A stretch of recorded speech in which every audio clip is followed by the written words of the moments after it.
Okay. Oh, it's going. It just goes without me even telling it to go. And, hey! But that we're live. Okay. Looks like a chat up. Got that there. All right. Hello, everybody. Welcome to Houston We Have a Problem. Live from Whistler in the kitchen of the condo. And got the Red Brian over yonder on a couch reading the news and watching clips of Ron Burgundy. He's never been privy to what entails this, me talking to a wall for 2 hours. He's basically the monkey butt in this show, going, why is he staring at his computer and talking to himself for hours on end? Monkey doesn't bark. She just gives me side-eye, Brian. There you go. All right. So today it looks like market-wise, people are fleeing the market, entering into treasury bonds that are more stable, which tells me that corporate junk bonds out, fixed-rate bonds out, bank stocks, and that's where we are. So because I can't get the intro to actually show anything, we get the music. Bam. Wait, did it do it? Bam. No, it didn't do it. Bam. Bam. There it goes.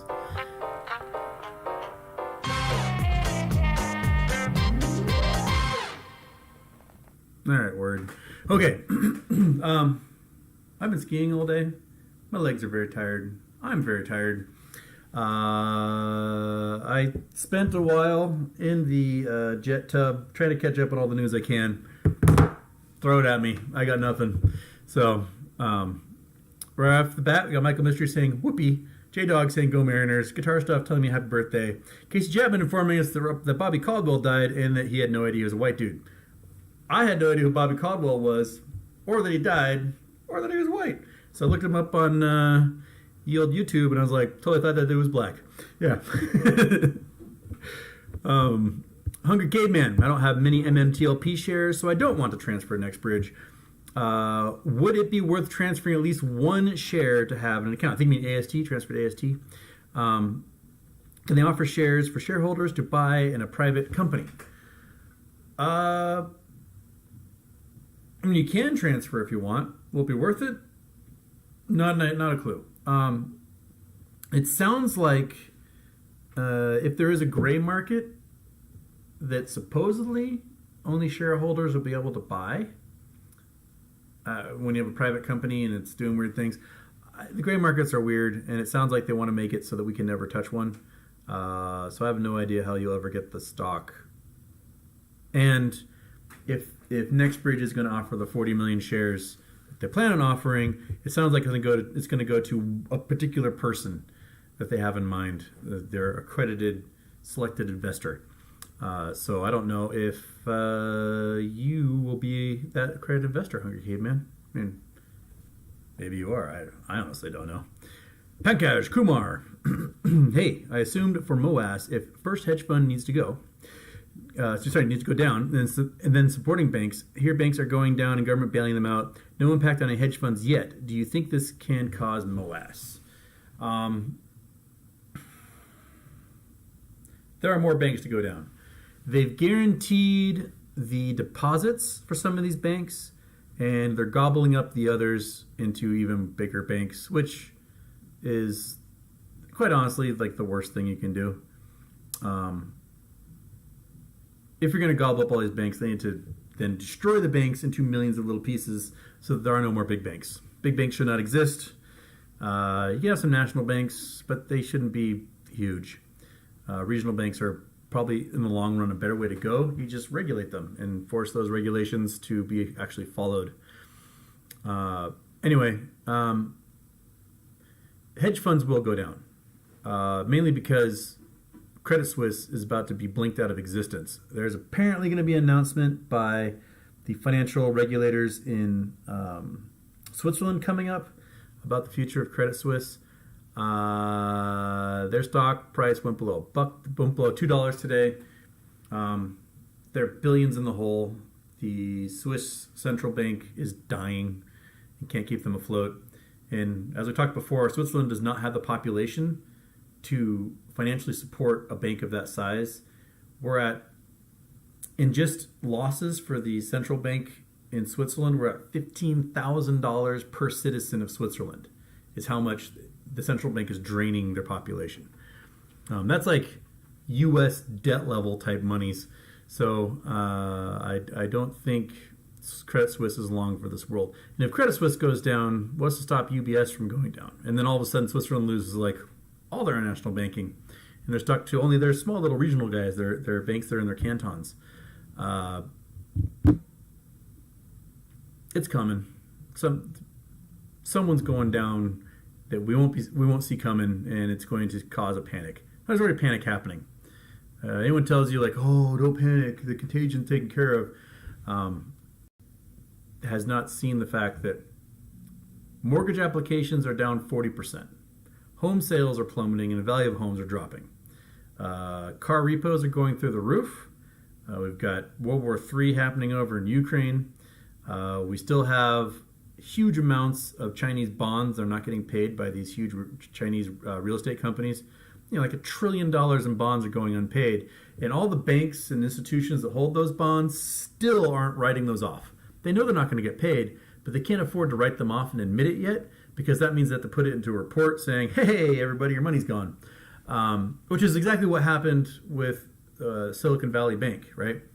Silicon Valley Bank invested all their depositors' money into these long-term, low-interest bonds that now no one wants because there's higher interest rates and they can go elsewhere. So those bonds became useless. Well, what if you're Royal Bank of Canada and you've got $14 to $40 billion in just Evergrande bonds, right? And they're never going to pay out. So do you tell the Canadian government and financial regulators and your customers like, hey, we have to write off like $40 billion? The minute you say that, there's going to be a run on the bank in Canada, and the same thing's going to happen in Canada that just happened with Silicon Valley. So, BlackRock has $40 billion in those real estate bonds just from that one company. I have no idea what they have with all the other ones like Cajun and whatnot that are also failing miserably. So there's a lot of signals that happened in 08, 09 are happening right now.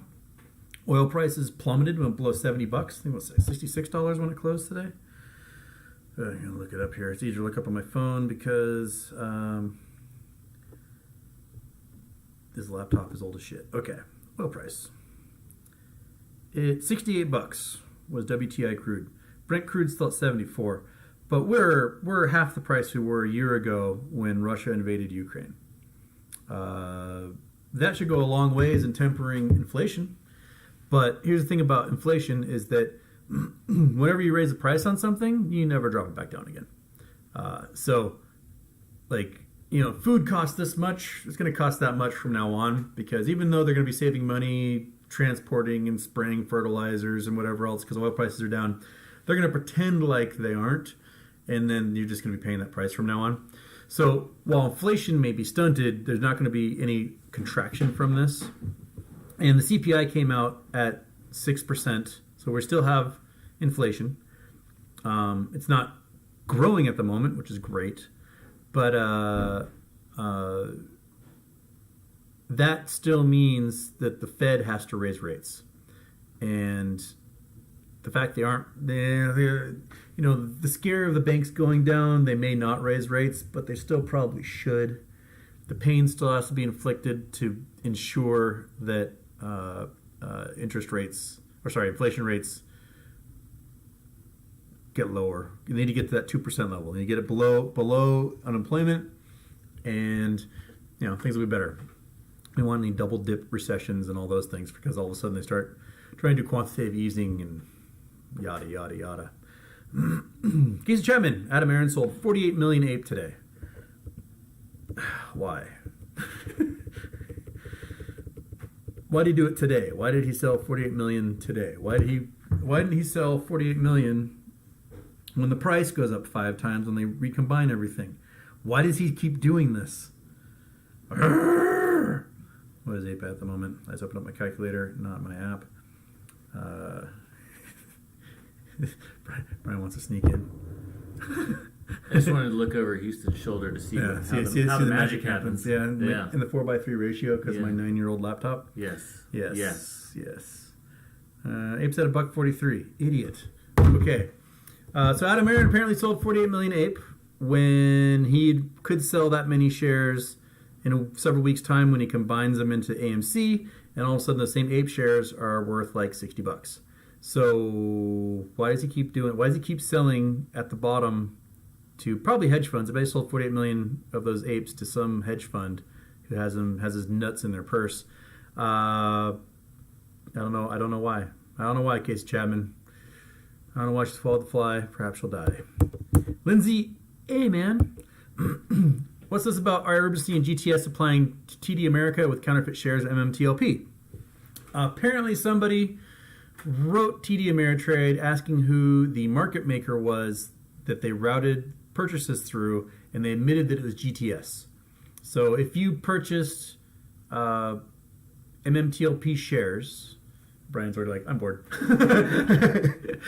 If you purchase MMTLP shares through your broker, it got routed through GTS, and GTS is exactly who is naked shorting, because that's their prerogative. That's why they got it trading again, so they can continue to hammer the price down. And that's probably, I bet they were, elbowing FINRA to get them to stop trading so they'd never have to pay anything back. Because they knew, like we knew, that positions were going to get forced closed and they were going to owe us $1 kajillion on all those shares. Lindsay Amon, did you see that TD America is turning into Schwab in a few weeks? I did not hear about that. So Schwab is buying TD America. Schwab bought USAA. I loved having USAA as a brokerage. It worked great. And then they became Schwab, and I was like, oh, all right. So Schwab, maybe Toronto Dominion is like, we're out of America, screw this place, and they're getting out and going to Canada where they belong. But no, I did not hear that they're becoming Schwab. When Credit Suisse dead? Soon, maybe next week. I think if they go, it's not going to be with a whimper, but with a hammer to the head like a rat stuck in a trap. That's what I see. Not your friend. Aloha from Wahoo. Aloha from Whistler, Canada, where the views are... It's daylight outside. I can show you guys some views. I'll show you some views. Let's look at... Oops. The monitor's flipping around. There's some views. Look at those people out there. Living their lives, having their vacations, drinking their coffees, walking their dogs, taking their skis back to the lockers of their condo, old men shambling around, women buying Lululemon pants. That's about it. Ski rentals. No fire alarms anymore. Yeah. Great outdoors.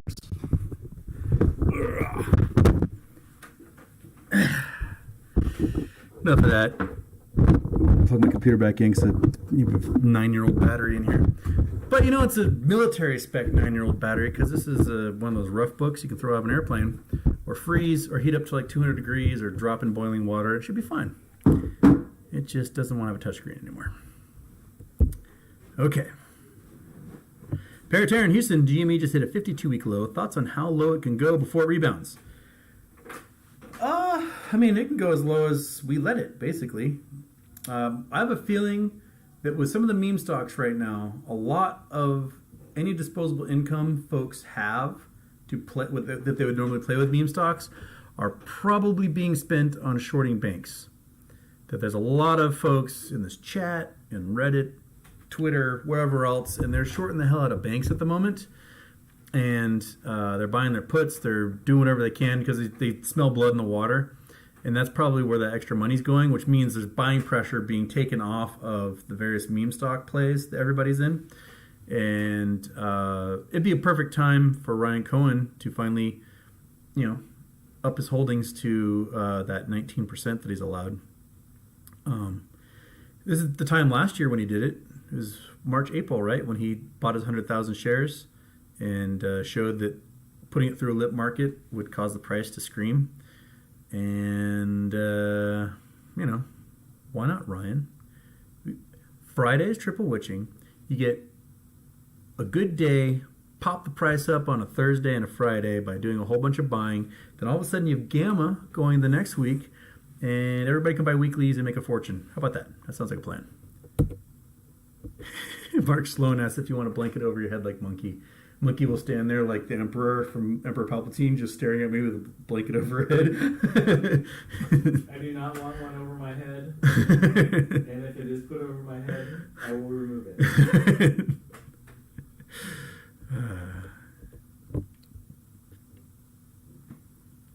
Kelly Russ, watched Cocaine Bear today. I feel you need to be higher than the bear to enjoy that movie.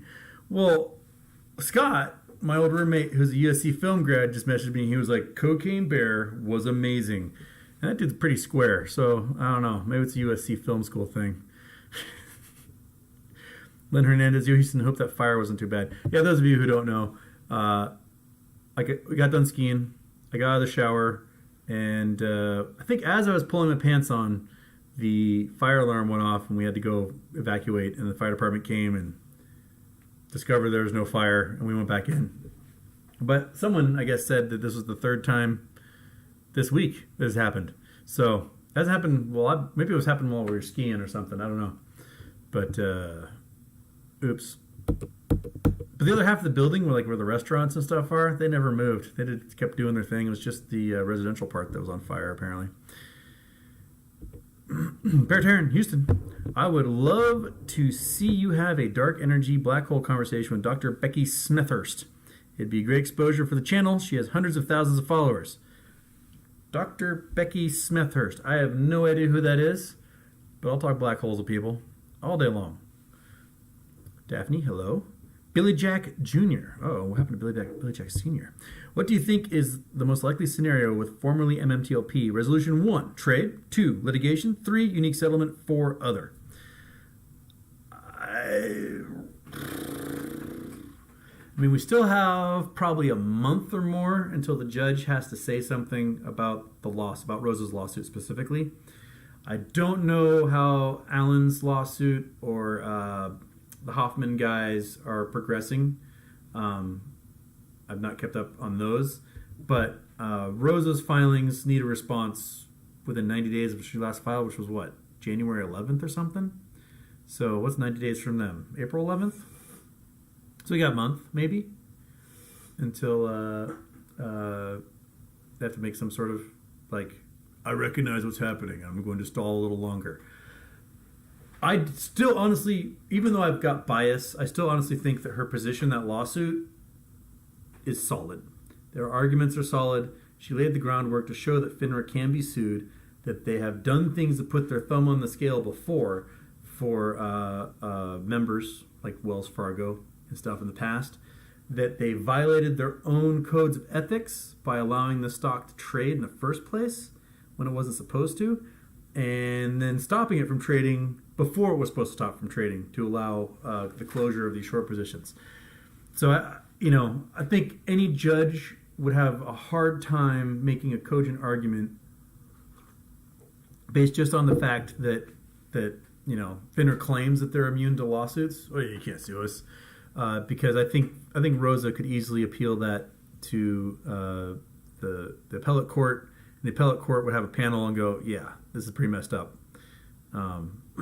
So I think that judge in Florida, I have no idea how much he pays attention to the financial markets. I have no idea who he's talking to, experts he's asking questions of.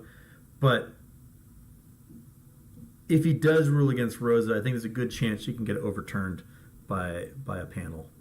So anyway, that litigation, I think a decision on litigation is probably the best way to go forward, because I don't think FINRA is going to do anything until there's a decision, and I don't think NextBridge is going to allow this stock to trade ever on their end. They're not going to relist it. They're just not going to happen.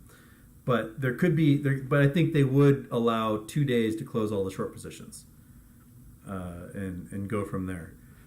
Unique settlement.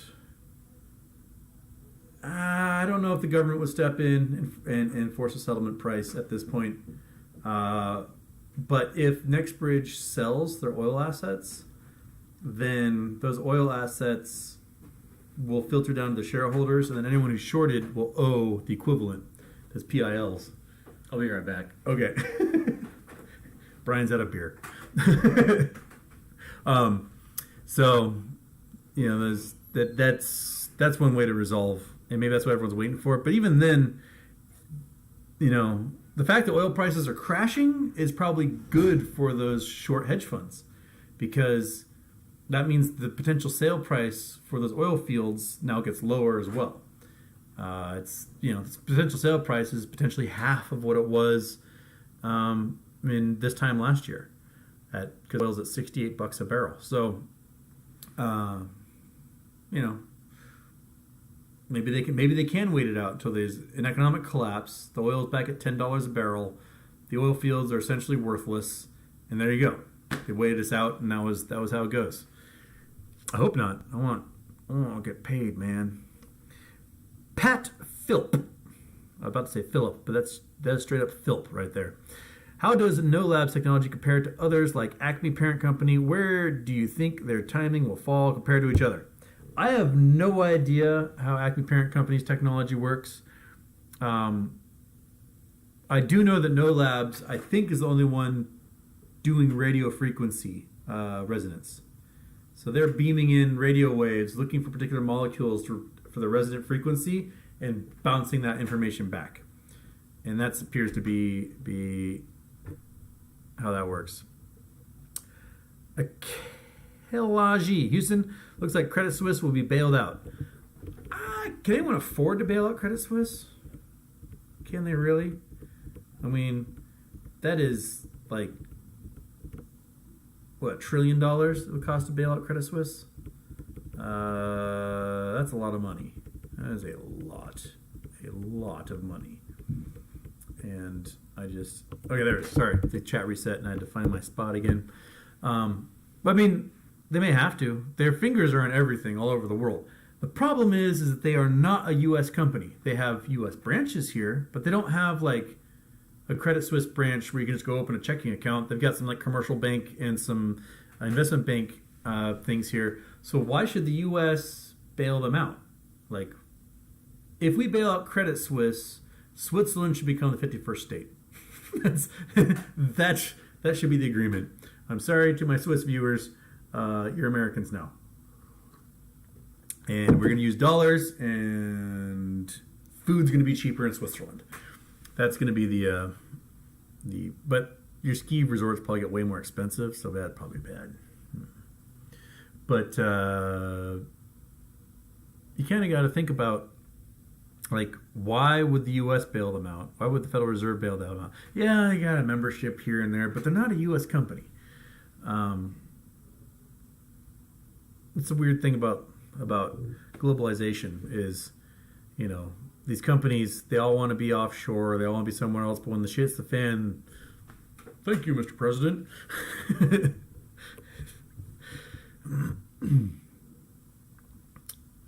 Jordan, you think this is planned to transition to central bank digital currency? Central bank digital currency is going to happen regardless of all this stuff. They've been working on it, and they've been talking about working on it. It's already doing practice transactions. It was going to happen regardless of banks failing or not. Fred Jones, when they tell you not to panic, that is the time to really panic. Pretty much. Everyone stay calm, nothing to see here, and explosions going on behind them. Irish Cowboy, GPT. Apparently, the Fed transferred $9 billion in swaps to Credit Suisse. Really? So, they're keeping them afloat at the moment. Yeah. Sincere 206, AMC Vote Passes has helped MOAS in your opinion. I don't think it does anything for MOAS one way or the other. What AMC wants to do and what they need to do is get rid of their debt. And this is a way for them to get rid of their debt. It's a complicated way, and it's a take forever kind of way, but it can. The problem is if Adam Aron sells to hedge funds, AMC will have nothing to do with MOAS. The hedge funds will be able to cover everything, and then they will be able to take over the board. They'll be able to destroy the company from within, and they'll short it all over again. That's exactly what they'll do. So that's the pessimistic side. AMC Bigums came on, a month and a half ago, talked about the optimistic side, which is Adam Aron sells the public buys a bunch of shares, and the public maintains control of the company. But he doesn't sell to the public. He sells to hedge funds. And if I have no idea who he sold those 48 million apes to today, but my money's on hedge funds. And remember, Antara next Monday can sell all 232 million shares they have left. They can just dump them all at once. So if Adam Aron wants to sell apes before Antara dumps a bunch, he has 2 trading days to do it, tomorrow and Friday. And Antara is going to dump. Because they bought those things at 50 cents, they're going to make 300% profit on it, and then they're out. So that's what they're going to do. Turn $120 million into $500 million. They're fine with that. Ronnie E92. Houston, have you seen Jay Powell getting grilled by Elizabeth Warren? I saw a couple clips of it. It's interesting. The timing of the grilling was basically like, Jay Powell, people are hurting. Why do you think you need to hurt people? And he's kind of explaining, well, inflation's out of control, and that's hurting people too. I don't think he does a very good job because he's a Fed. He's got to do the measured tones for everything and explain it in all these obtuse terms. But inflation's out of control. The way you control inflation is by raising interest rates. Raising interest rates drags the economy down and slows buying. And that takes care of it. So you have to punish people, and that's just the way it is. You can't print more money, even though they're kind of doing that by sending these swaps to Credit Suisse and guaranteeing the deposits of these tech bros. If the Fed really truly wanted to stop inflation, they would have let everyone who had more than $250,000 in those bank accounts just lose their shit. Then all of a sudden, boom, houses enter the market, prices drop for everything, people sell their cars. You've done it. Bam. You don't have to raise interest rates anymore. You just kill a couple of banks, wipe out people's savings, and you're good to go. But the problem is that those people with those savings were ones that probably donated to campaigns and, whatever. So, damned you don't. Jamar Brown, happy birthday, Houston. Not Monkey Butt, but Mike will do. Brian will do. Credit Suisse toast. I think so.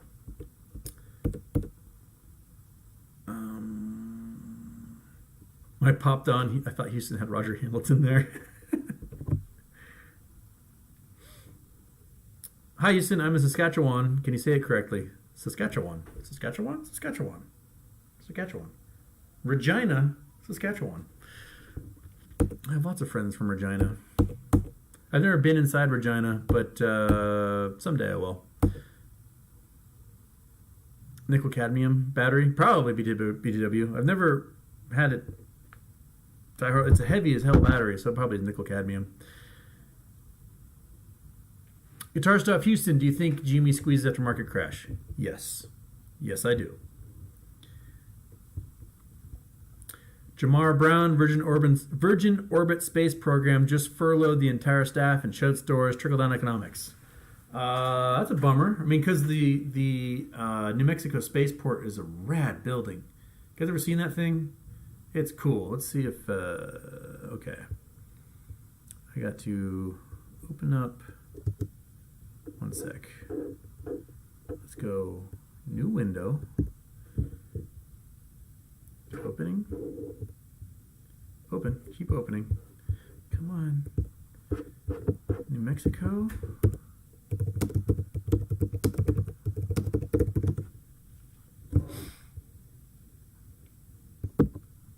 Spaceport America. It's pretty cool. Built kind of like a manta ray. Oh, you guys can't see what I'm doing yet. One sec. Let me. Okay, go there. Nope.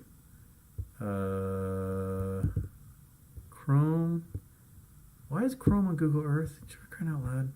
Mexico Spaceport. There we go. Okay. And bam. There it is. It's pretty cool looking. It is a groovy building. I mean, granted, it's just an airport right now, but it's several $100 million of awesomeness built out in the middle of the New Mexico desert. The Virgin Galactic promised to be like the be-all, end-all for spaceports in the world. But they sound like they're going under. They're losing out. They probably should have built rockets. They're trying to be novel and build these gliders that, well, not gliders. They can't be rocket propelled, but they start high up and then they launch from there. It's a really cool building, though. Hope it just doesn't sit out there and rot. Hope it becomes, I don't know, some private airport or something. It's awesome. I think it's rad. Just a rad building. Just sit in the desert. Just look at that thing. There's your spaceport. Anyway. Anyhow. Shaboink. Whoops, wrong one. Leave that up. Go Big Houston. There we go. Oh, that is the intro song. I didn't turn the... off. Even though you aren't a visible source. Casey Chapman. Correction, Antera sold $48 million. Oh, Antera sold $48 million.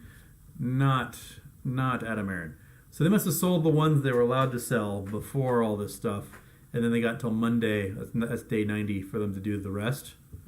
Okay, so that's when they'll have the $232 million that will sell on Monday. All right. So thank you for correcting the record. Record been corrected. Take note of that, Marius. The record has been corrected. So the people aren't yelling at me in the clip that you cut out of this. He didn't sell. How dare you, you monster. But yeah, Virgin Orbit Space Program furloughed. Virgin also closed their Hyperloop program and fired everybody. Sounds like Richard Branson might be out of the space business. COVID seemed to have hit him pretty hard. I think he probably lost a lot of money. He sold off Virgin America to Alaska Airlines. I have no idea how Virgin Atlantic was faring. But I think he might be hurting for some cash right now. Zizo King, what's this place you just showed us? Bro, please, it's a beautiful place. We're in Whistler. We are in Whistler. We can head over here and we can get the mountain in the background. Let's just look at this. Let's just look at the sky a little more because it is beautiful here. Look at these mountains. Look at these mountains right here. Look at this. Look what we got. Look at these people doing their things out there. They're just out there enjoying their lives. Got big mountains. We got humans. We got everything's just going on. It's fantastic. And Brian's back. He's got beer, doesn't he? Restock. Yeah. Getting hungry. Yeah, I'm getting hungry too. Hungry. My tiki marsala is finally no longer in my esophagus, so I think we're good. I need to learn not to go skiing and eat tiki marsala for lunch. That's just so burpy. I was so burpy today. Okay. Where are we? Okay. Citizen 54. Thoughts on new Biden budget? There's a good chunk for NASA Space Force. Is the Helium-3 race on? The Helium-3 race has been going. Demand power management. Do not display... Wait. What do you mean it's not recognized? Oh, great. Is it not going to charge now? Because... You better recognize. All of a sudden Don't yell at me, computer. Saying that my battery charger doesn't charge anymore. I don't know. It's fine. Okay. The Helium-3 race has been going on. The Helium-3 race has been going on right at the moment between China, Japan, India. Well, Japan and India are teamed up. And Bezos. Elon Musk could be part of the Helium-3 race, but he seems incredibly naive when it comes to Helium-3. Like he sees a trip to the moon as a staging place to get to Mars. And everyone else sees the trip to the moon as a way to make $500 quintillion over the next 10,000 years with energy of the future.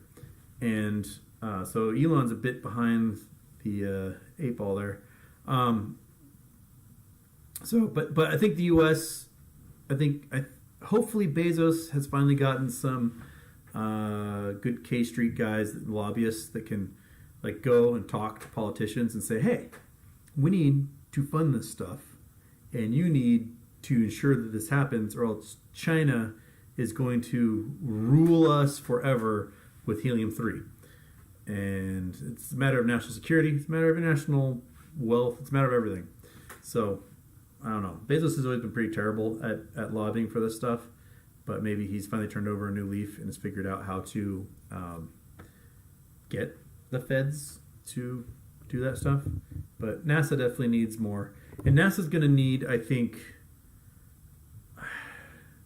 they're going to need some options outside of SpaceX, because Elon definitely seems to be promoting a lot of pro-Russia stuff that suggests he's talking to the Russians when he shouldn't be. And if that's the case, they may have to either seize SpaceX or cancel all their contracts. And if they cancel their contracts, we'll be right back to 2010 when we got rid of all the space shuttles and we had no way to launch into space. And we were dependent upon the Russians to do that. So, I don't know. Maybe if Bezos gets New Glenn, New Shepard up a notch, there'll be some more leeway. You know, there's always Atlas rockets and those things, but NASA's going to need more money for in-house development, I think.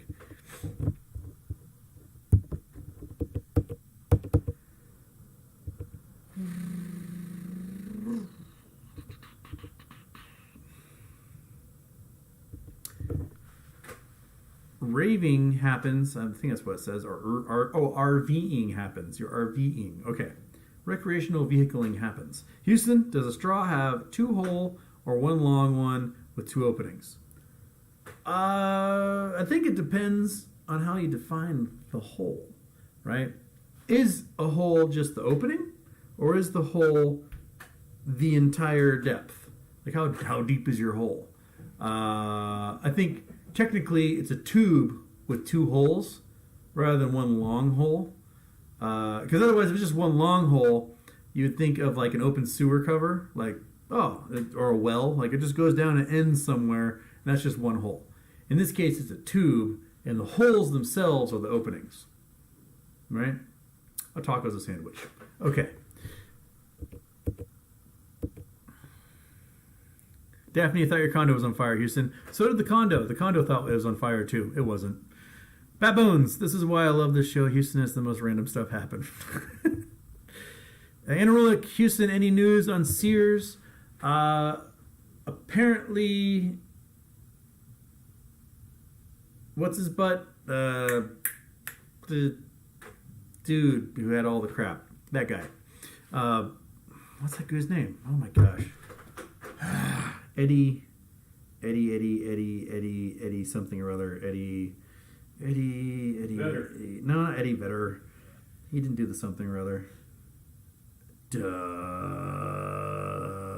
The Eagle. Oh, Eric Moore. Not Eddie. Eric Moore, the largest shareholder, holder of bonds, apparently withdrawn his default from Sears. So maybe they're paying him, or he found some sort of structured deal. But Sears has over $5 billion in assets and under $1.6 billion in liabilities. So once those bondholders are paid off, then shareholders should get the chunk. But again, I have no idea when that's going to be. I hope it's for a lot. We could all use a win, right?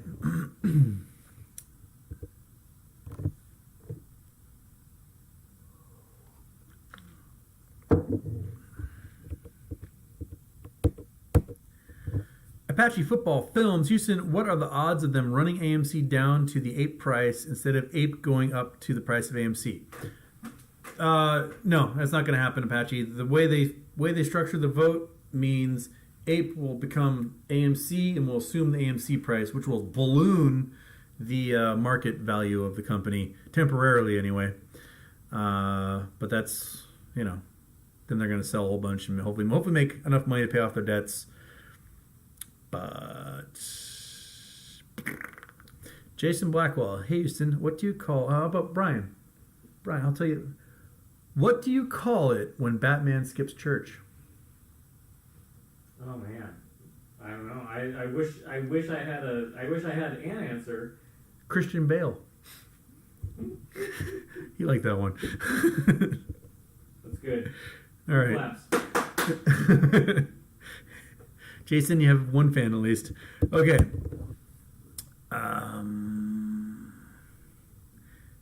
Apache football films. P.S. Dusty Baker ruined Mark Pryor's career.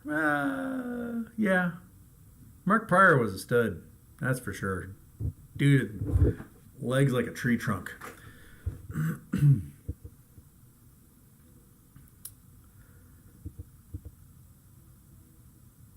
Zero King, Houston, do you have any idea about B-Big? I'm a B-Big bag holder. I bought it $6.30. It's worthless now. It sounds like the company just couldn't get their act together, and they were infighting and suing each other, and I don't know. If Congress does ban TikTok, then B-Big has a chance to be like a new player in the video game realm, or not the video game, the short video format realm. But YouTube's making a very strong push into it. You got short video formats with Instagram and Facebook. I'm sure Twitter will try it again. They tried it a couple years ago, and it kind of failed miserably. But I don't know. I kind of given up on them. They took too long to release their share dividend, the Vinco thing, not the Vinco thing, the Cryptide thing, and I don't know. Just what can you do except right?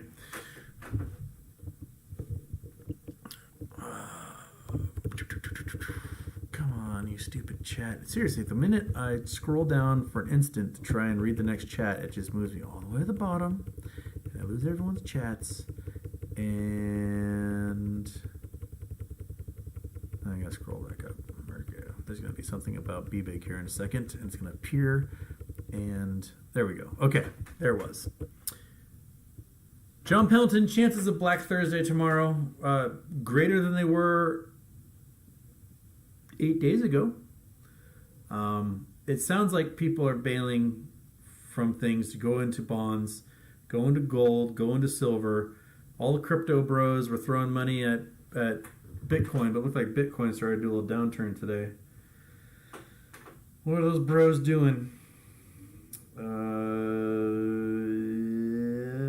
Scroll. Yeah, Bitcoin had a decent drop today. They had reached 25 and change. They dropped to 24, and now it's at 24.3. So, yeah. I mean, that tells me that the bros got their money out of their banks and they bought all their Bitcoins and buying is over. So, yeah. Every crypto chart has the exact same look. It's really interesting that tech stocks did really well today. Robinhood did well, Apple did well, Microsoft did well, Amazon did well, PayPal, Meta, Pinterest, Snapchat, Netflix, Walmart. But like banks, bleh. Car companies, bleh. Starbucks, meh. Oil's way down, so oil companies were hurting. But, if oil prices are going down, then food at the grocery store should be more manageable. Should be easier for, Amazon to ship things to you and get your stuff to you more cheaply, and then that won't eat away at whatever profits they're trying to realize. So, yeah. Black Bezos, blessings Houston, blessings Black Bezos. Striking Viking. I love how halts are being used to prevent meme stocks from running and bank stocks from collapsing. We have a bizarro market. Yeah. It can't let it go beyond its limitations there. Tyler English, Bubbism. I'm jelly. I wish I could be snowboarding up there. Well, the mountain wishes you could be snowboarding with us as well. Oat Milk Man, the most threatening name on the internet. Ended up buying shares of No Labs after listening to your interview with Ron. Well, welcome aboard. Fantastic. I'm sure Ron is glad to have you, Oat Milk Man. BTW brand temps have dropped 20 degrees here in the past hour. I must have broken a window somewhere. Oh, like inside your house, the temp dropped that much? Maybe check and see if your heating oil's run out, like it does to me all the time.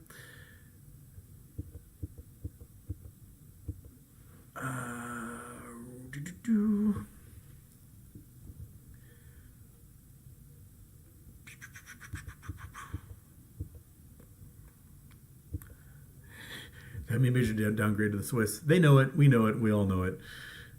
Can you imagine just Walmarts all over the Swiss Alps? That would be just 8-lane highways going through little towns. They'd destroy the entire train system. It would just be hell on earth.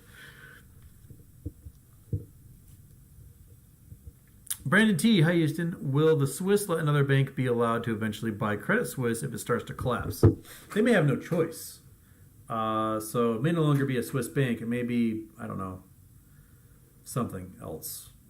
Maybe Deutsche Bank, and then the Swiss will be horrified that the Germans own the bank in Switzerland. But Credit Suisse is not going to survive. They have so many liabilities. Those debts are coming due. They have billions left over from when they margin called and liquidated Archegos that they still don't know what to do with. We have no idea what kind of weird swap action they have, these debt swaps that are coming due as well.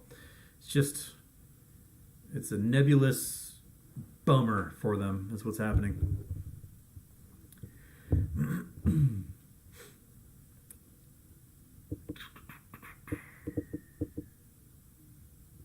Squamps, Houston, what is spaghettification? That thing when you go through a black hole, do you gain unlimited breadsticks too? No. Well, breadsticks will be spaghettified also. It has to do with tidal forces. Gravity is determined upon your position from the center of mass, right? So here on Earth, we've got Earth on one side, we've got the moon on the other.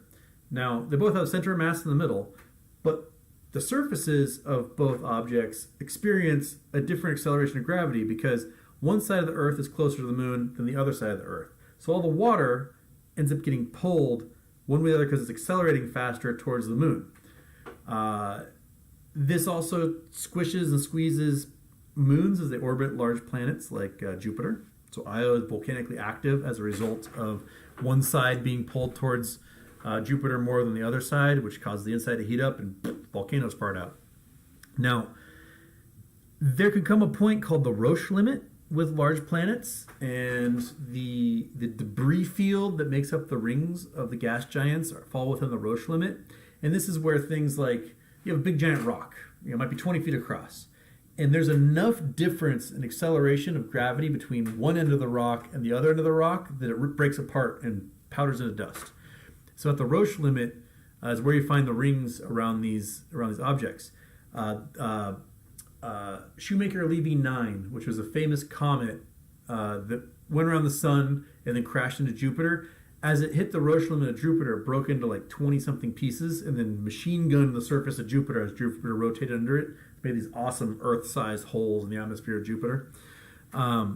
So what happens in a black hole is that as you cross through, say, the event horizon, or you're getting pretty close to the center of gravity in the black hole, is that like your feet, if they're pointing towards the black hole, will be accelerating more than your head, and it will just get ripped apart. And that's how you get pulled into spaghetti.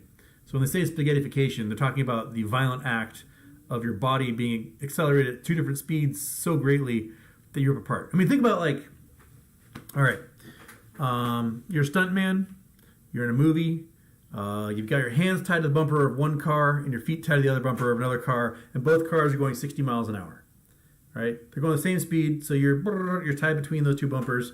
You're doing just fine. The front car decides it's going to accelerate to 61 miles an hour. What happens to your body? You're tied to the bumpers. Rip! Right? It doesn't take much to pull that entire thing apart, but you will get spaghettified by those two cars because one's accelerating faster. One end of your body is accelerating faster than the other end of your body. And them's the breaks. I would not sign up for that role as stuntman, by the way.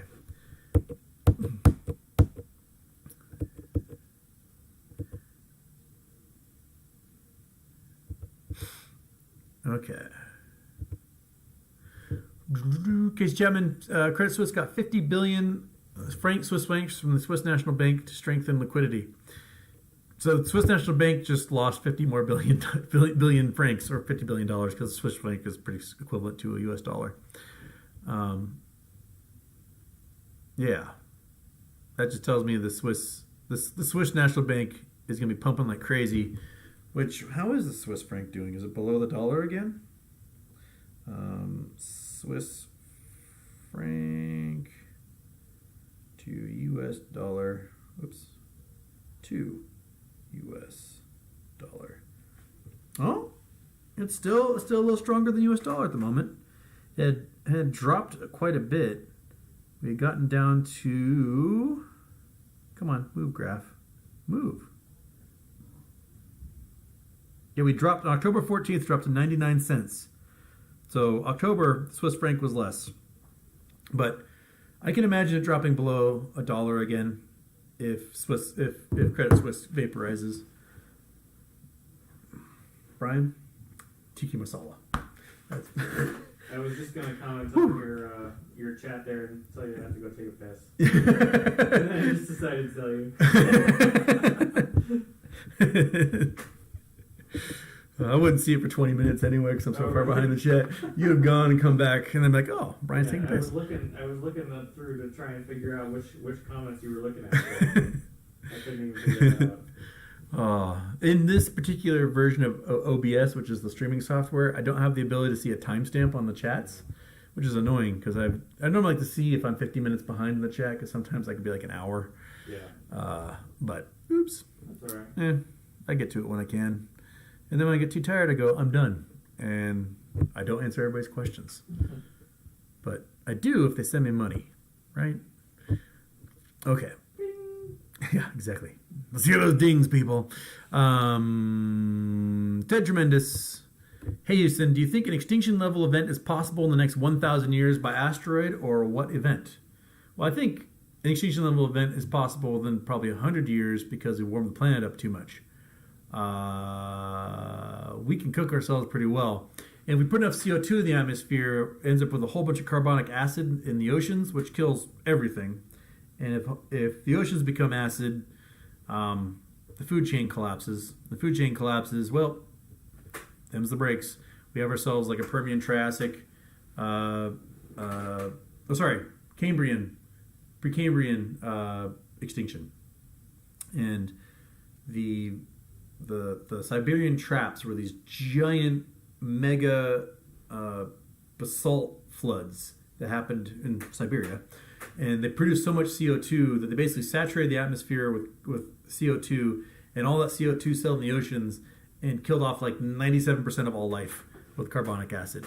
And we're seeing signs of carbonic acid rising in the oceans now, where along like the northwest coast, like Westport, Willapa Bay, Grays Harbor, where there's like incredible oyster harvests normally, that they can't have baby oysters there anymore. They have to actually take the baby oysters, ship them to Hawaii, where they'll get their starts, and then ship them all the way back when their shells are a little stronger, so they can take on the carbonic acid that's in the oceans that's eating away their shells. Otherwise, the little babies just die, and we don't have an oyster harvest anymore.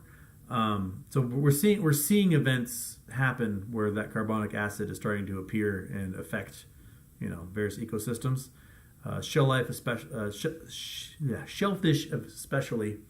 But from an asteroid, I don't know of any large enough asteroids that could hit in the next 1,000 years. There was news about that one in 2046 having a 1 in 400 chance of hitting the Earth. That one's about 50 meters across, which is the equivalent of the one that struck in Arizona, to make a meteor crater in Arizona, which is about a 10 megaton bomb. That's enough to wipe out a city.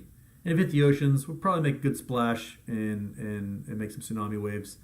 But yeah, it would blow most of a major city away if it happened to hit there.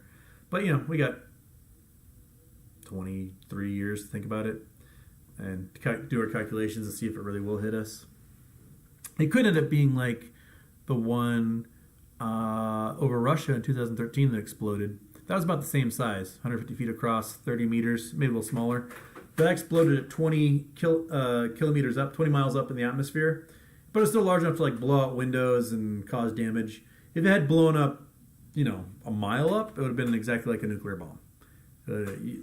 When you blow up a nuclear bomb, you want to do it above, so the blast just goes everywhere rather than at surface, because the surface blast can only go so far. But if that thing had blown up like a mile above the city, you'd be looking at like 1 million dead. It would have been crazy. Might not be a mass level extinction event, but certainly would make the news if it hit.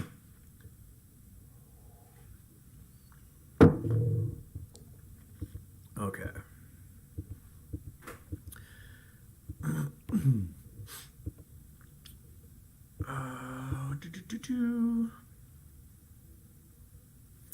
My name talking about unusual whales, saying Swiss National Bank is loaning Credit Suisse $50 billion.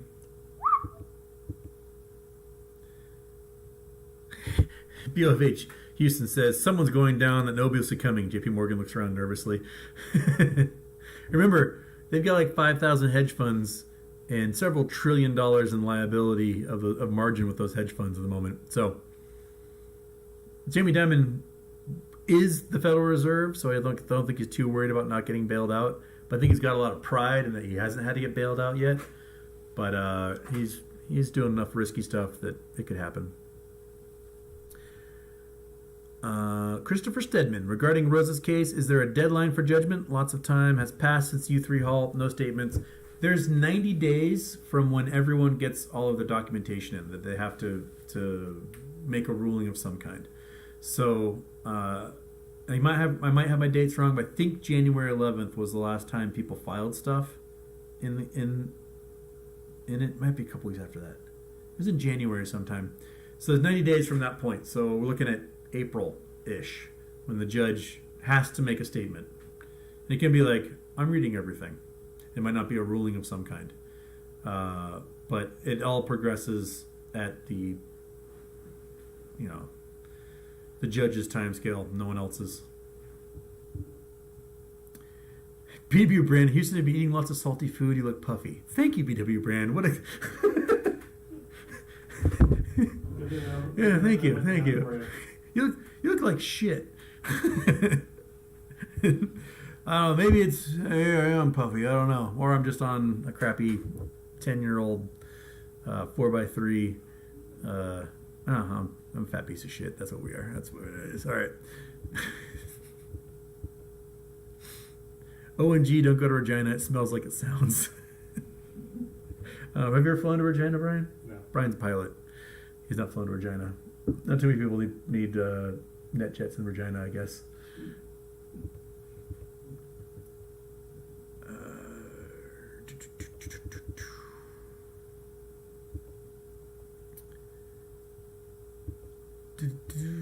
Tremendous Houston, happy birthday.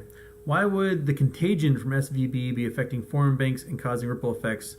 Little ripple SVB. I think because the forces that doomed SVB can affect other banks. Other banks may have locked in depositors' money into these long-term, low-interest bonds that are now worthless.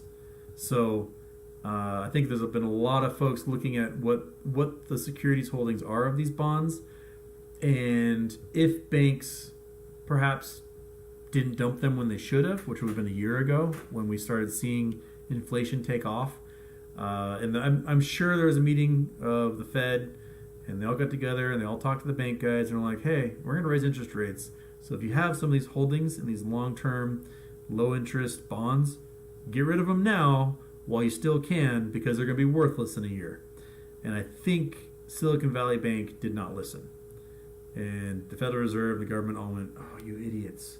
So, but they didn't have a compliance officer until like 2 weeks ago.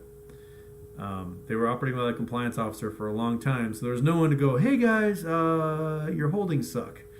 You might want to do something about that before everyone finds out. And it didn't help that Goldman Sachs kind of pulled the trigger They're the ones that facilitated the sale, and they're like, these guys losing $1.8 billion of their depositors' money. That didn't help anybody either.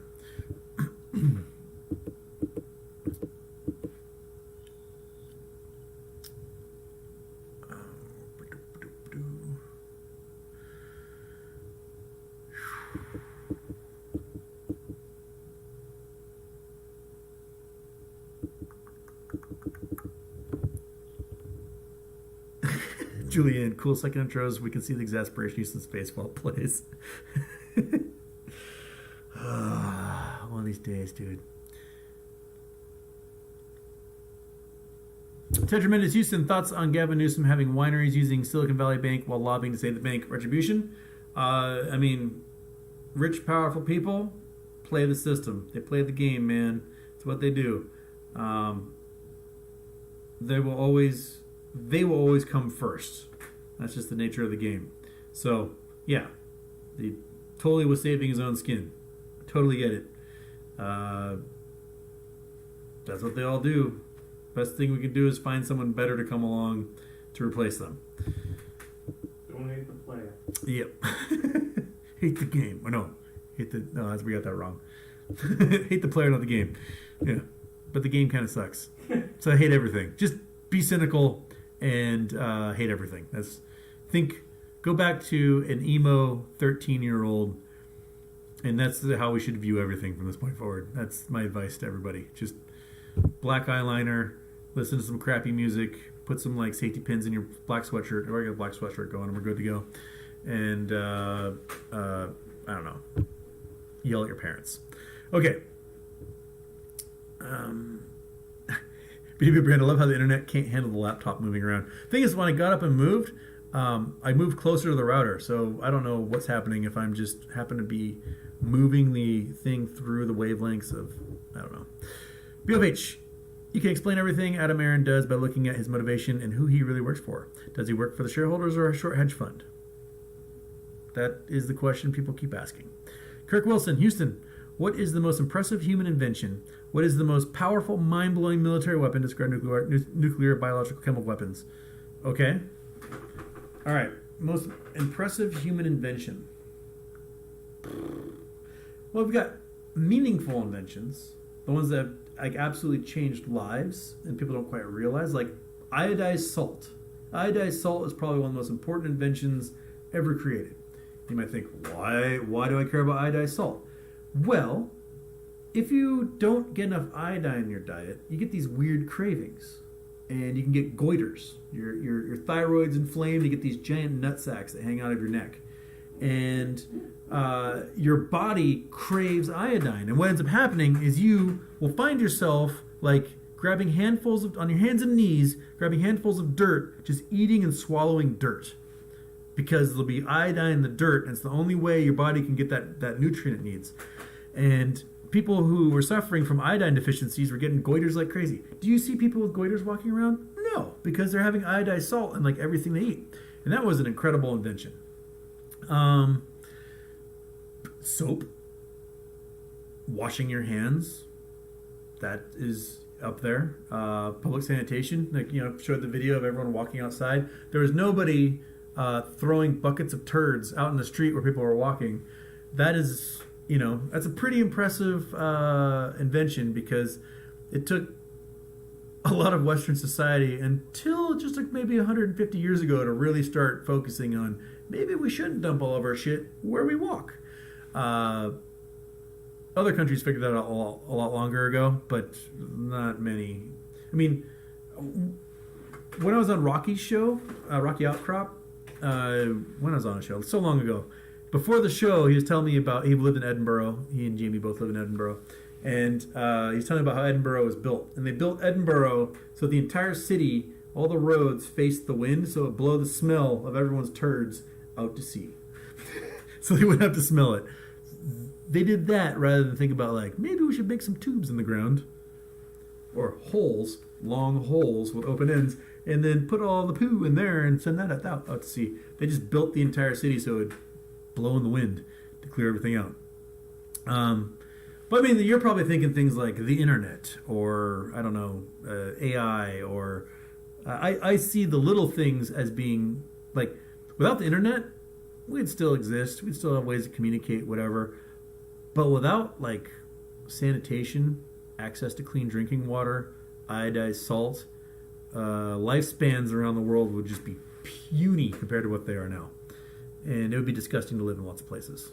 It would be just horrific. So I think those are the most impressive inventions for me, is how to get rid of all the poo that we generate. Because my God, we generate it. I've said before, like, if I ever make a grocery store, I'm going to name it Future Poops. Because that's what it is. You just go to, hey, hon, I'm going to head down to Future Poops and grab a sub sandwich. I don't know. But okay. Most powerful, mind-blowing military weapon, disregard nuclear, biological, chemical weapons.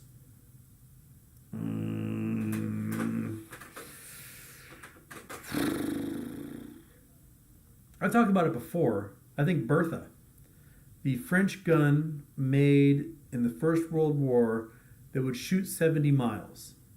It's a cannon. Shoot projectile 70 miles. It shot it so far that to calculate the rotation of the Earth, the Coriolis effect, that to calculate the rotation of the Earth that would happen beneath the projectile, and they had to like lead objects in Germany. Like, okay, this bullet's going to travel at 1,200 feet a second. It can travel 70 miles, and in that time, the Earth is going to rotate this much, and this little town over in the Rhineland or whatever has to get hit with this thing. So you got to calculate when we fire it, just how long it's going to take for the Earth to rotate under and hit that little town. That crap was amazing. Since then, we've invented, aerial bombardments and rockets and missiles and ICBMs and other stuff. But Big Bertha, I think, was pretty rad as far as that's concerned. Like, you can make a gun, you have to think about the Coriolis effect under it when you fire it. Hey, Earth's round, baby.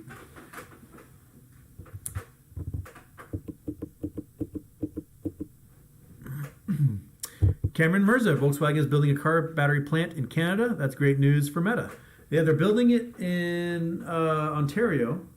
Apparently, it was between Ontario and Oklahoma passed a whole bunch of like dehumanizing bills through their House and Senate, through their legislature, and Volkswagen was like, yeah, we're not going to build a plant in Oklahoma. So, don't pass laws like that, otherwise you're going to lose international business. And so, yeah, the plant's going to be huge. It's going to be like square miles in size, just gigantic. And so, yeah, way to go, Ontario, on landing that sucker. I was listening to, when I was driving up on Monday, when I got into Canada, I started listening to CBC, and they're talking about the battery plant and just how gigantic it is. 1,500 hectares or something. That's huge. So tremendous. Houston, do you think taking a fixed rate loan is a good idea now? They're like usually 1.5% above current rates, locked in. No. I think it's a terrible idea unless you have plans to negotiate the terms of the loan or to consolidate or something. I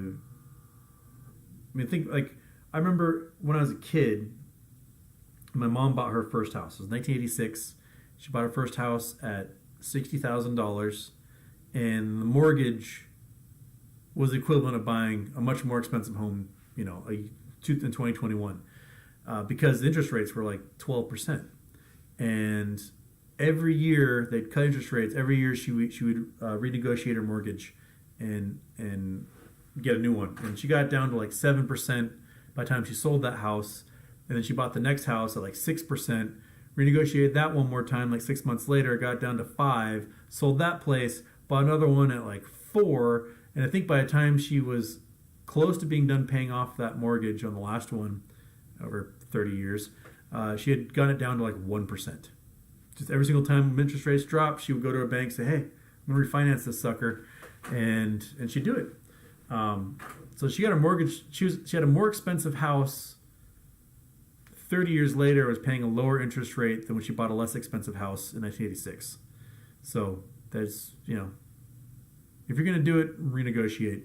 And then when you renegotiate and your payments go down, you all of a sudden like, oh, I got some more scratch in my pocket. So you can think of it as a fucked up savings plan. I don't know.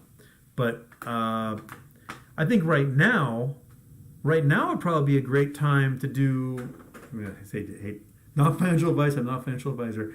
But if you were to get some messed up adjustable rate mortgage right now that has an insane 2-year introductory rate, when that thing resets 2 years from now and we've done a boatload of quantitative easing, your interest rate might even be better when it's all said and done. So, but, those mortgages are terrible anyway.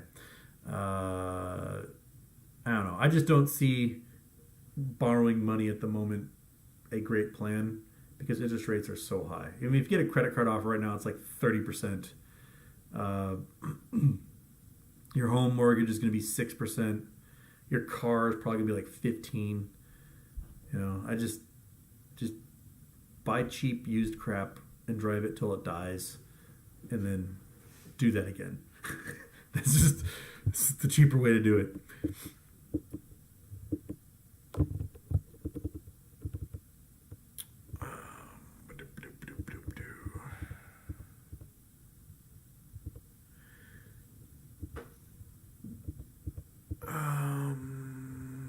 Augie Houston, do you know what the reasoning is why companies are so secretive with revealing how many shares are registered in book name and street name they have access to this info? Not a clue, Augie. It doesn't make any sense why they wouldn't want to announce that and let everyone know just how messed up things are. Seems like it would cause stock price to go up and your executives to make all sorts of bonuses for having stock prices at those prices. I don't know why they wouldn't. So Tremendous, Houston, why is the FAA so bad at keeping things safe when flying? It might be a question for Brian. He's an actual pilot. I think it's safer to fly now than it was a long time ago, but that might have a lot to do with the planes have gotten safer in general. But like the technology the FAA uses is 30 years old, 40 years old. How old's the system?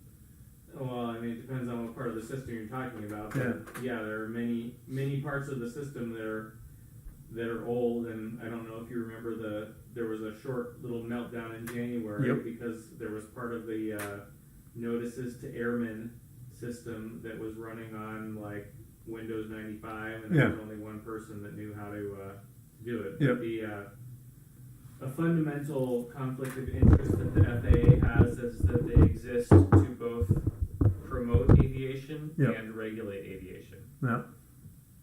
So. All right. So I don't know if you guys can hear from there, but he's just saying that shit's old. Yeah.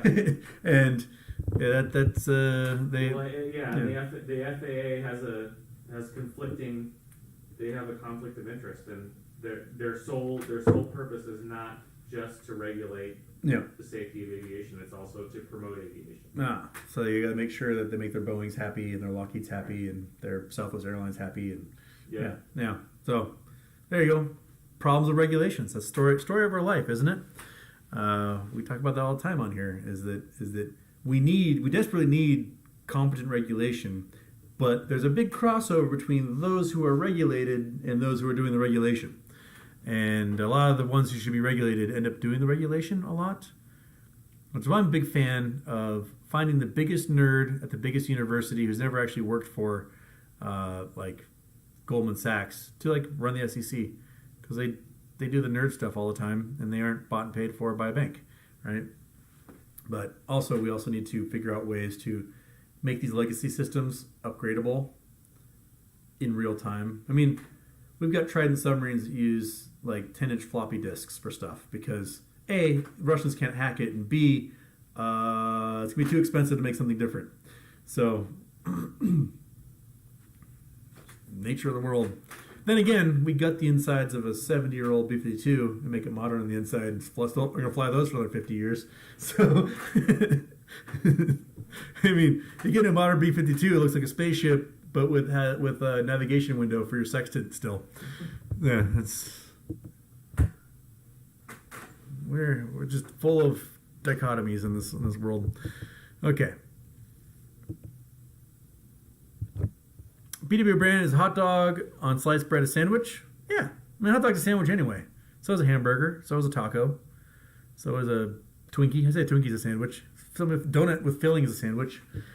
I'm very chaotic in my agreement of what is a sandwich. Basically, my belief is if you have to hold a starch of some kind to put the good stuff in your mouth, that's a sandwich. We made of all sorts of things. Then again, you can also do like the weird KFC sandwich that was like a sandwich with 2 pieces of chicken. I mean, I guess the breading counts. That makes it a sandwich. In order cookies a sandwich? Argue amongst yourselves as to what a horrible human being I am. I also like pineapple on my pizza, so you guys can murder me for that too. I like pineapple on everything because pineapple is fucking delicious. Julianne, Houston heard Schwab stocks were dropping. What happens to people's stocks if a broker actually goes bankrupt? They get just like a bank. Someone else swoops in, takes on the customers, and if Schwab goes under, you might become the customers of Fidelity or E-Trade or something. And MS has a Schwab question. Houston, what's your take on Schwab and the bad press? Not sure if I'm happy. My TD trading account is getting sent there. I mean,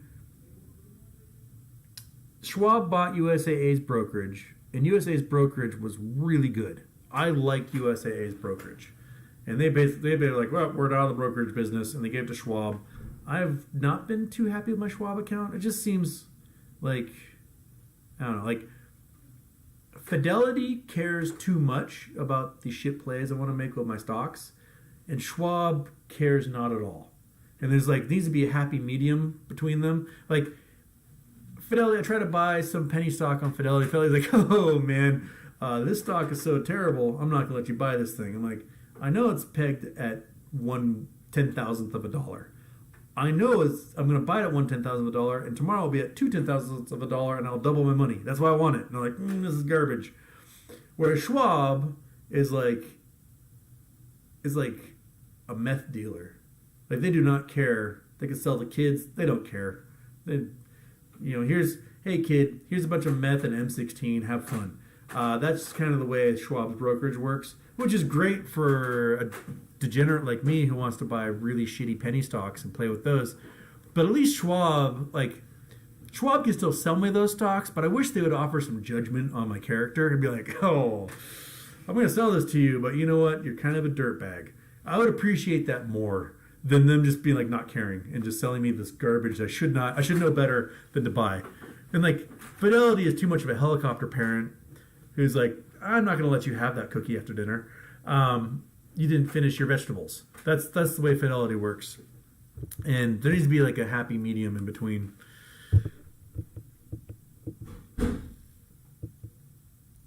Oh, and there goes the chat reset. Always resetting the chat. Okay, where, oh my goodness, I am really far behind, aren't I? Holy smokes. Okay, where are all those Schwab questions? Where'd they go?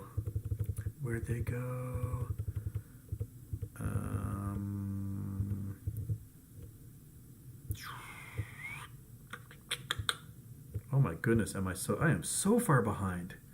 Oh my god, okay, there's a Schwab question, okay. All right. BW brand, I was with Scott Trade. They got sent to TD, and now TD to Schwab. Where will I go next? I don't know, man. And like, remember, TD bought Ameritrade, so it became TD Ameritrade because they didn't want to call it Toronto Dominion because Americans would be like, Toronto Canadians, what? So they had to call it TD. So TD Ameritrade, and they should call it TD Amerischwab. That's what they should call it, or TD Ashquatashwab. Amerisquatashab? I don't know. They just keep adding names and just make it like some German word that's 35 letters long, and that should be the term for the brokerage. Tetramentus, Houston, ABBA, or the Bee Gees? Have you guys ever heard the Bee Gees' first album? It is, before they did disco stuff, it is beautiful.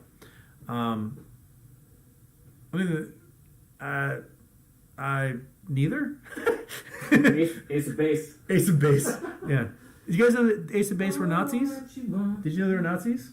No, I didn't know that. Yeah. So they're named after the base of Aces, which was the submarine base in the North Sea. And the lead singer had come from a Nazi death metal band. Yeah. It's one of the craziest rabbit holes you will go down the internet, and Brian's going to go on his computer right now. Ace of Base were Nazis? And he's going to go, what the fuck? Yeah, they were Nazis. And since then, the lead songwriter guy has apologized for his Nazism, but never really said, like, he's like, yes, I was a Nazi in my past, but never really said, like, hey, Ace of Base were Nazi songs. You see the music videos. There's, what was the one? Was it All That She Wants? There's one where the music video is, like, blatantly, like, the mother is an unfit mother, and she has a Star of David for a necklace. And, yeah, it's pretty crazy. You know, Ace of Base were catchy tunes, but they were Nazis. Yeah. He's now going down an internet rabbit hole. To the Wikipedia. You know, I'll be honest, I'm sick of ABBA.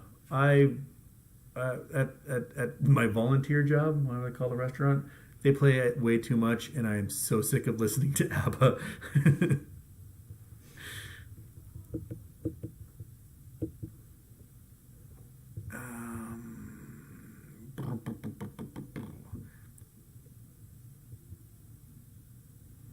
Bought some cherry frosting for a cake. The stuff is Play-Doh with sugar instead of salt. Threw in the trash. Ew. Ew. Ew. Peachy Sunday, beautiful view, nice crib, enjoy the ski in Houston. Hope you meet someone with a hot tub. Well, that ship may have sailed. We got one more day, and then we leave after skiing tomorrow. So, that'll be it.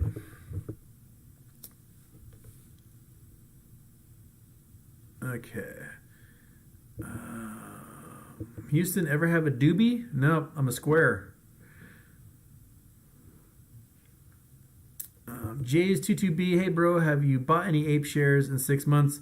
I have not bought any ape shares. If I do, it might be next week before the transition, especially if Antera is going to dump a bunch. I'm sure the price is going to collapse. So I will probably buy then. And then they'll combine with AMC, and I can make maybe 5x on that money. So that's the plan.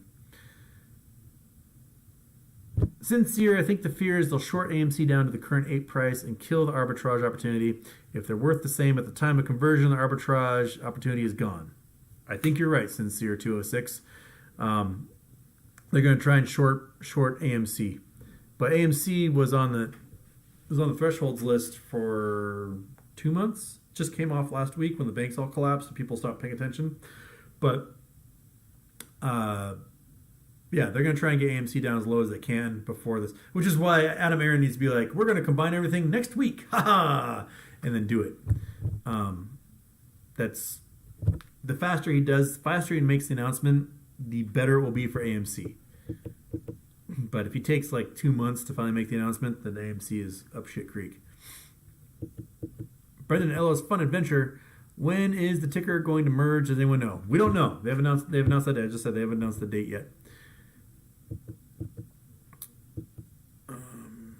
J's 22B. I don't care if MOAS is tomorrow or 8 years away, or I buy 500,000 shares by then. So they're cheap. Only had 1,000 last year. Got over 50,000 now. Well, there you go. Collecting it up.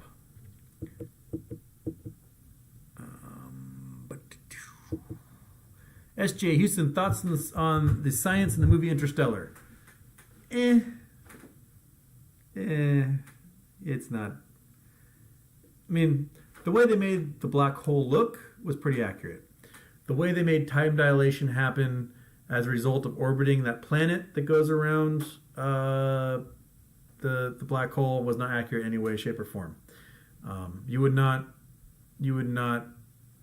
experience a time differential that great from someone orbiting the planet versus somebody on the surface, because you guys are both rotating and it would all even out in the end. So that wouldn't happen that way.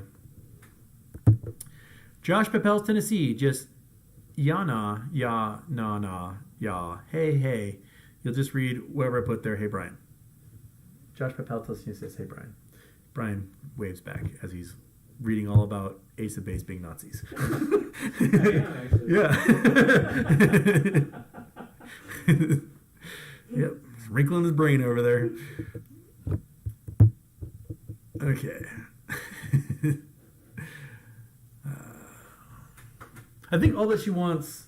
I think that's the song. I watched the video. Yeah. I just watched the video with no sound, and there's lots of Stars of David. Yeah, I think it's about a lady trying to have more babies so she can collect more welfare. Is what it's about, and they're blaming the Jews for that. So just so you know how PC Ace of Base was with their, yeah. Think back to like 5th grade. They did have good beats though. They did. They had great beats. I mean, Hugo Boss made a hell of a uniform. Doesn't mean that everyone should be wearing them. Their beats could not be beat. Yeah.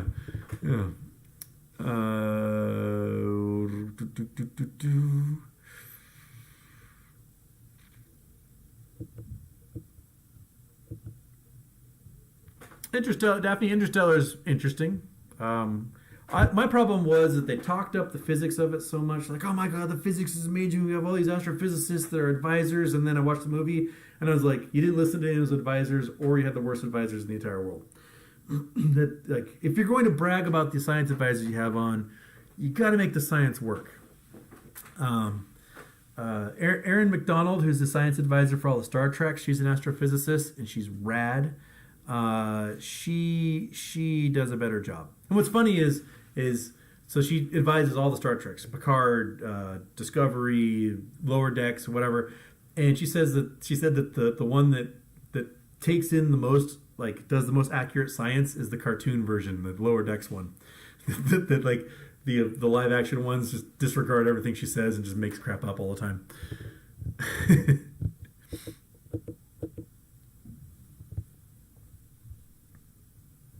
Citizen54, Brett Ican is out at Newell Brands.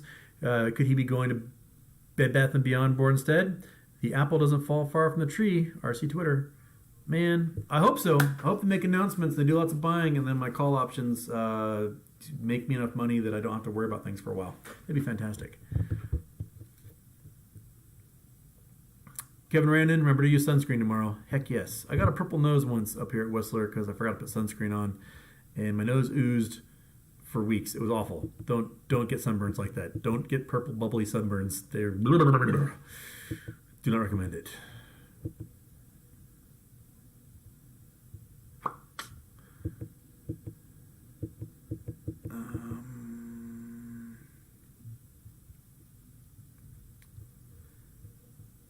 Bro, can I come pick you up on Meet Kevin's jet when I buy it for a penny on the dollar? And we land, we get someone to blow it up and put it on YouTube. Would you do a video like that? Sure, I'll blow up Meet Kevin's jet if someone else buys it. We got Brian fly it for us even. I don't know. I don't know what the jet's a jet. I don't know. Brian knows his jets. I don't know my jets. Brian gets to go skiing with me because they moved him to captain on a new jet. He went through like a month of training, and then before he's allowed to like fly the jet, he's got to fly with an instructor, and there are no instructors left to fly him. So he's been like hanging out. His wife's like, get out of the house. So he came skiing with me. Pretty accurate. Yeah. So eventually they'll have an instructor that can take him on his one flight, and then he's qualified in that jet from now on. But until then, we're skiing.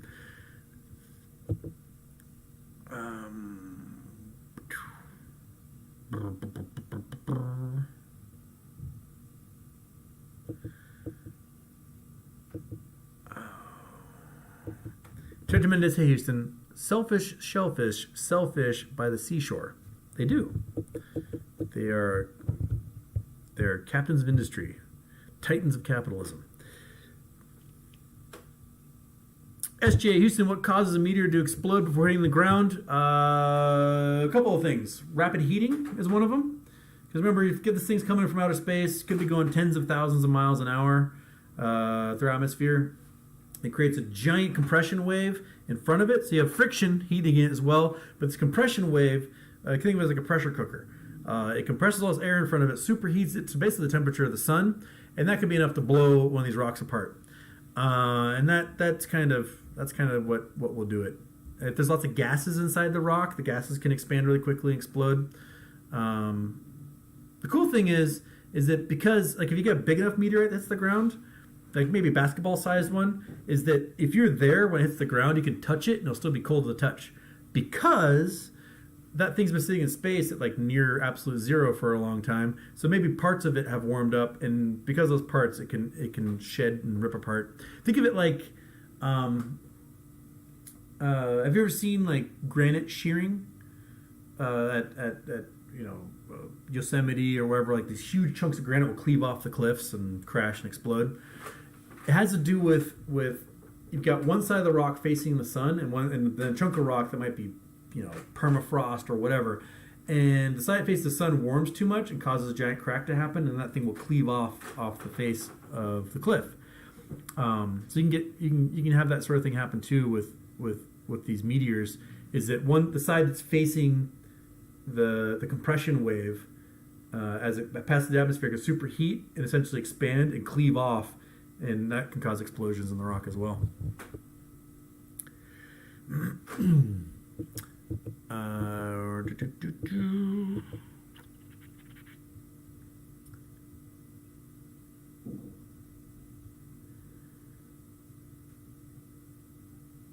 J22B, I bought ape at 70 cents, 90 cents, at $1.20, $1.70, all the way to $4 back in the old days. Like buy shares of AMC at $58 before they stole the button. Not going anywhere and fully loaded. There you go.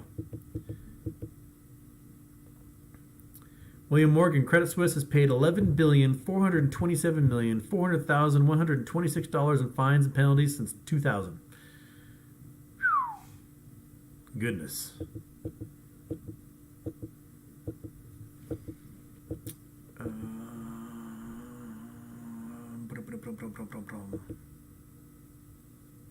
Anthony G. Houston, sell AMC and buy ape. Why is nobody loading up that way? I think some people are, and that's one way they can probably short the price down of AMC, is that people are like, well, I'm going to sell this sucker and buy ape if it's going to be the same price, and then that will crash the AMC price in the end.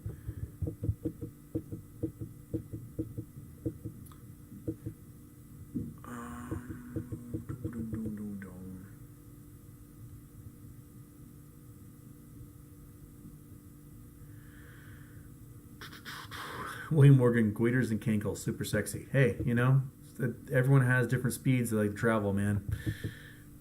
Whatever floats your boat.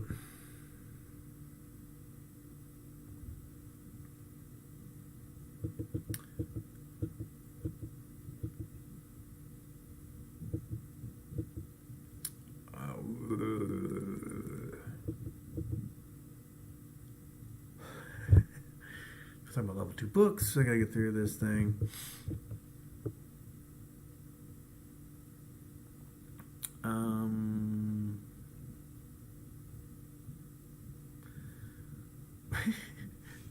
Flip 32. Are you a rounds guy or a bullions type? I'm swimming in silver. Houston, and then BW Brand. Houston likes barrel computer parts. That's how I prefer my gold and silver. Is in old computer parts I can destroy, melt with acids, reconstitute, and have the pure stuff. And Scott actually removed a bunch of stuff from the garage today, so I almost have a workspace for my furnace. So we're getting closer to Houston being able to use his garage again.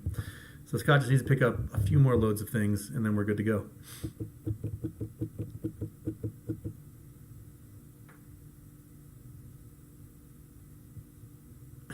Don't you just hate him? I wrote what he said when he last went over how to extract gold from microchips. I'm too lazy to actually go and do it. Hey, you made it part of the way. You understand now. You went through the mental exercises. It's as if you did it, right? J22B, tell me why an order on the 40th line of level 2 book is at 0.0001 cents for 500,100 shares. Because that's what somebody made, right? You can enter whatever order you want. Oftentimes, your order will get canceled for things like that because your broker's like, don't be a dick, and they'll cancel those things. But yeah, people can make whatever orders they want to manipulate all sorts of things.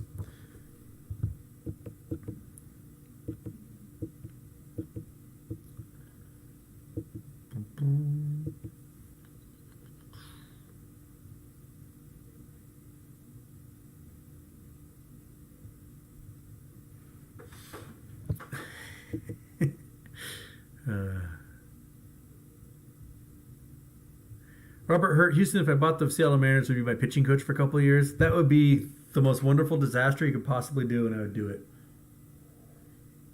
Be an entire staff of knuckleballers. It'd be the worst staff in baseball. It'd be amazing. They would make movies about it.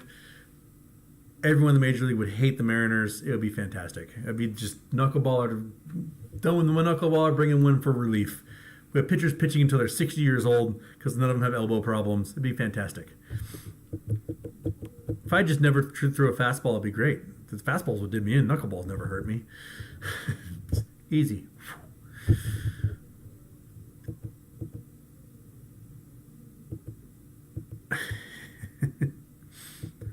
Avocados, hey y'all, just got home. Houston, you sore? I am very sore. I am quite sore right now. Also, what are bullet swaps? I dipped out during that time was being discussed. Dude, I can barely even understand what bullet swaps are. They do these like swaps that are timed weird and expire, and I need somebody else to really explain it to me like I'm 5. I just know that they're going to do in Credit Suisse, and that's all I need to know. If anyone else wants to take it on and make a nice bullet swaps video, by all means, do it, because I barely comprehend exactly what they are. I watched a video once of a guy explaining it, and I just ended up more confused in the end than when they started. So obviously that guy wasn't the one to do it. Avocados, pineapples, effing delicious. It is. It is.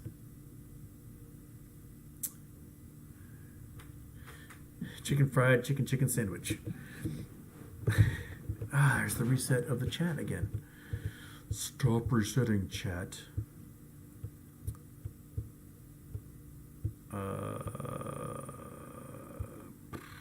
Where was the chicken sandwich? There it is. Okay. Mariners game.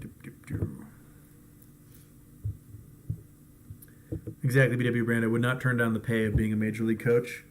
I mean, I'd be reviled and hated across every aspect of the major leagues, and I would revel in every moment of it.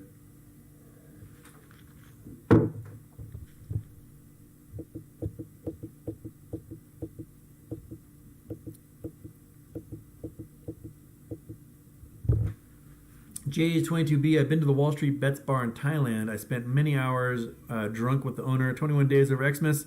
The bar owner even sent me home in a taxi. How good is that when you hang with wild apes? I didn't even know there was a Wall Street Bets Bar in Thailand. Trey Tremendous, Houston, you're on death row for being called a sage witch after Jamie Moas. What do you choose as your last meal, dessert included? Last meal.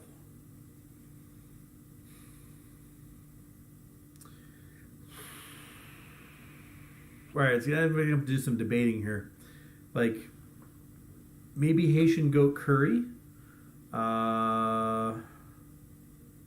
which might be my favorite meal of all time.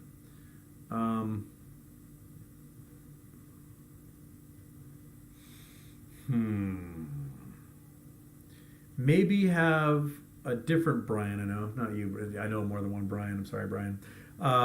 Who was a sous chef at a restaurant I worked in. He made this rhubarb apple compote with this amazing pork chop once that I swear almost knocked the table over with my erection from that. It was absolutely mind-blowing. So that might have to go in there. And he also did some deep fried pickles once that also made me very at attention. So Haitian goat curry, Chef Brian's pork chop with rhubarb apple compote, and his fried pickles, and we did vegetables in there. I love me some sugar snap peas. So something that involves sugar snap peas. I don't care what it is as long as they're in there.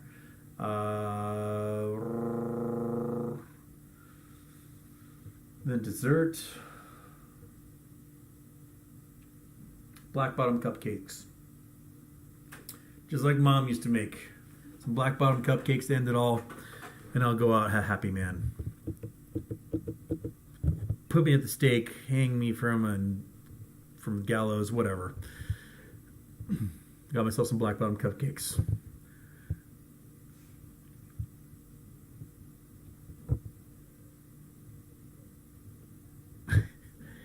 Jay's continuing his story about the Wall Street Bets bar. I kept falling over every time he looked away. He challenged me to drink the menu. I drank it and made the record. If you go there, ask if he can tell you what I did.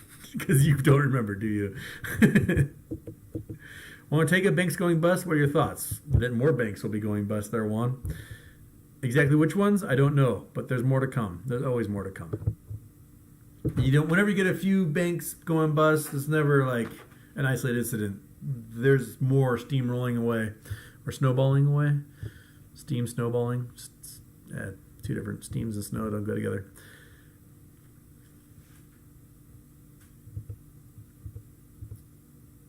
PPARP04, have you heard anything from Rose's case? No one's heard anything.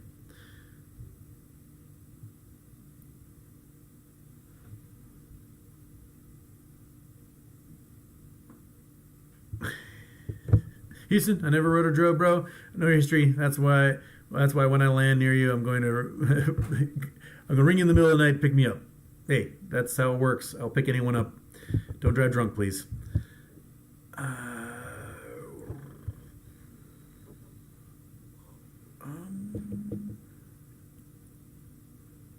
Open a pint of ice cream. Looks like they let it melt somewhere. Aww. So you just have frozen milk. Frozen flavored milk.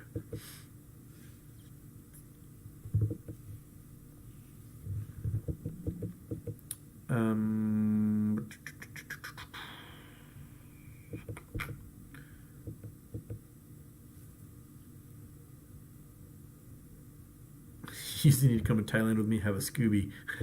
I'll make it Thailand someday. Probably if I go to Thailand, though, I'm going to be taking a bunch of gemstones. I'm going to get cut in Canterbury, where all the gem guys are.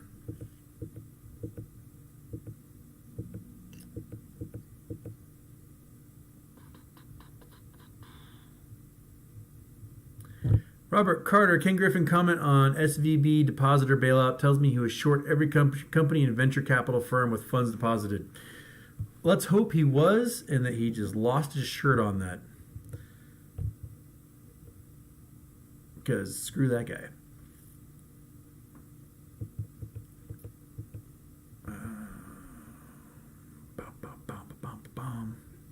Don says, Shaden, wish everyone was pumped for GME. I want that spirit back.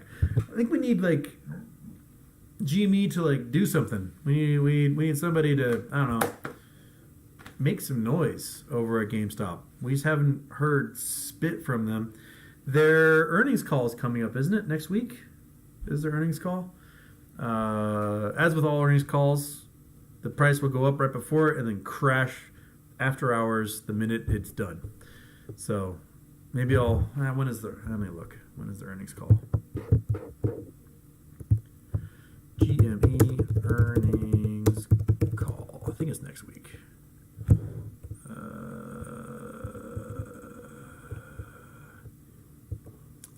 Tell me. 3/21. So that's Monday next week? Yeah. No, sorry. Tuesday next week. Yeah. So Tuesday next week is the earnings call. I bet the price goes up Monday and Tuesday until close. Whatever the earnings are, good news or bad news, they'll crash the price immediately afterwards because that's what they do every single solitary time. That's where I'm going to lay my bets. So maybe I'll get some weekly calls Monday. I get paid on Monday, so I can do that. And then Tuesday, I'll buy a bunch of puts. We'll see how that works. All right, we'll see if I can play that game and then sell that shit Wednesday morning. Okay.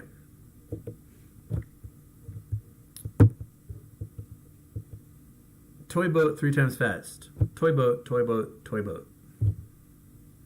am I supposed to do that? I don't know. Did I say something totally weird? I have no idea.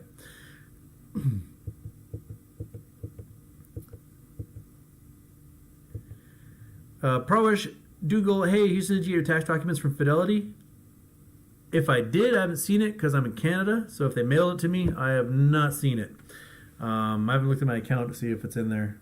I don't know. I have no idea if I saw it yet. If I got it. Anxiety lowers up at Ross Dam yesterday for work. All I did was look up, expecting an avalanche or mudslide at any time. Didn't help that I had to take the Oso Slide Memorial Highway. Scary roads this time of year. I mean, Ross Lake is beautiful, though. Absolutely just spectacular, weird green colors. But yeah, it's a lot of terrifying, huge cliffs that go into that. And it's been pissing rain, so yeah. If you guys know about the Oso mudslide, a few years ago, one of the largest natural landslides in North American history, wiped out the town of Oso, killed like 100 people, and their bodies will never be recovered. It's just a memorial now. And the sad thing is, or the sick thing is that a lot of great jade fell into the river from that slide. So you can go through there and find just beautiful jade boulders. But, you know, it's kind of morbid to think about that a bunch of people died and I got a bunch of jade out of it.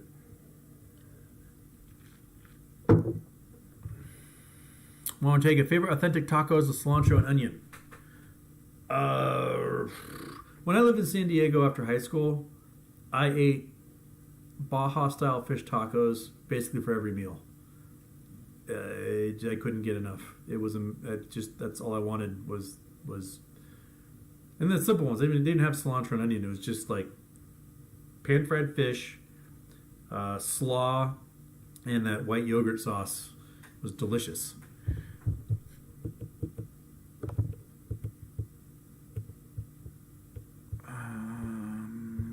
Dude, I am still so far behind. Okay.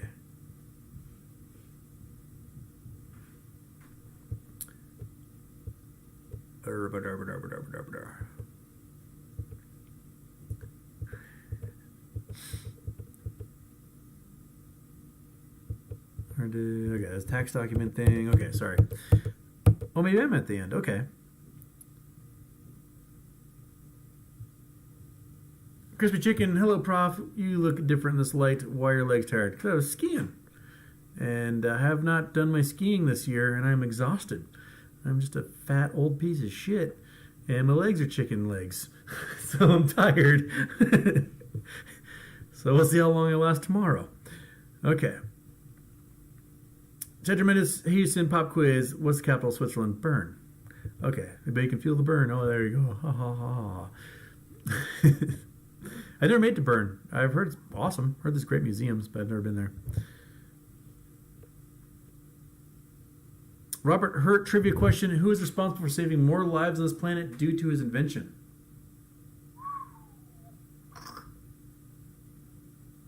Particular person due to their invention saving lives. Louis Pasteur, maybe, with penicillin, or who else would be up there?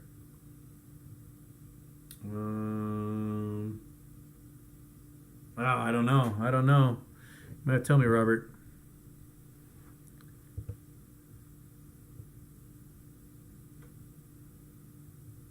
Want to take it? My mom makes fish tacos, pico de gallo, guac, cabbage salad with some salsa verde. I do like salsa verde. Robert Hurt, Charles Drew. What did Charles Drew invent? Charles Drew. I don't know Charles Drew. Maybe I do know Charles Drew, but Charles Drew, American surgeon. What did you invent, Charles Drew? Blood transfusions. That way up there. Okay, that makes sense. There you go. Well, I learned something new. Charles Drew is the guy behind blood transfusions.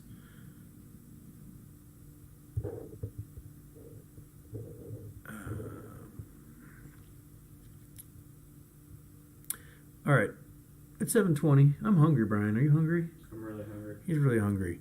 We're at the end of the chat. Dillman's Wharf is asking why QQQ and tech staying afloat right now. I have no idea, man. It's bouncing back because they didn't lose all their money in SVB or something. Where do you get food? I'm starving. I've digested my tiki marsala from 8 hours ago, and I'm hungry. So, everybody, I'll see you Friday. Daytime, most likely, although there is an offside chance it's going to be an after dark show. But I'll see you guys Friday. Does that sound cool? How about some sounds of the intro playing again that for some reason never shows up visibly?